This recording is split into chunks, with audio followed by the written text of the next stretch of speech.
I'm curious to hear from the legal perspective how closings are affected with tenants. Oh, it is such a loaded topic, Emilio, and I think one that is hopefully going to serve both buyers and sellers well. So the general rule is that if you are purchasing a property, whether it's a multifamily, a single family, a condominium, if there is a tenant in possession of the property, they are going to convey as part of the closing, unless there's a carve out in the body of the sales agreement that identifies that that particular tenant is not going to convey. So that's the general rule of thumb, is that if you have a tenant in place, they'll convey. And moreover, all the terms of their lease agreement will be binding on the new buyer.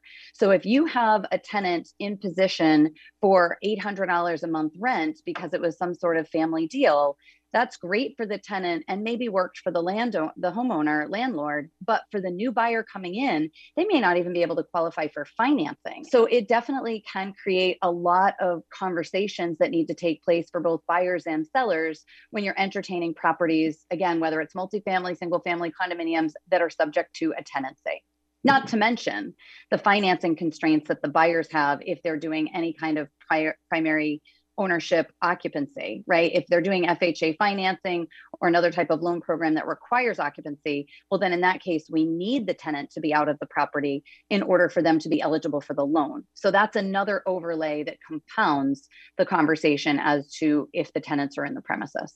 And that is a perfect segue, Emilio, to the other side of the coin. When you don't renew the lease with the tenant and you put the property on the market, is the tenants can sometimes be less than cooperative because now they're feeling vulnerable, right? This housing shortage that we're facing transcends the purchase market and is impacting the rental market as well. I'm hearing that some of the rents that are being charged out there are near criminal because of how high they are, which I think is making people want to buy properties, which is great, but at the same time is really making it difficult for tenants to find a place to go as a replacement property within that same price point when they need to leave as a function of a sale, whether it's they've been notified to sell, as pursuant to the sale, they have to get out, or if they're just being proactive because they don't want to be in that vulnerable place. You don't want to lose that trust because that's just automatically going to create a place where they're going to feel vulnerable. They're not going to be terribly cooperative, and it's going to create possible issues, especially in light of the moratorium we've had and the judicial impact and setbacks, right? Because we're seeing that evictions are not happening as quickly as they once were. So now you're stuck with a tenant who doesn't trust you, doesn't trust the realtor, isn't cooperating. How exactly are you going to facilitate listing and selling this house?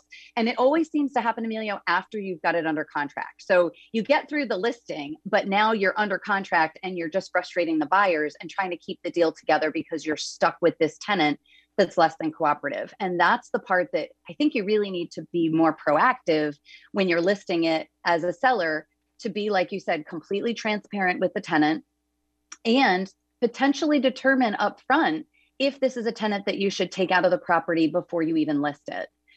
Yeah. The house is going to show better without a bad tenant in there, especially if it's someone that's not paid their rent in the past or, can be known to be difficult. I would suggest that you remove the tenant before you even sell the property or list the property for sale.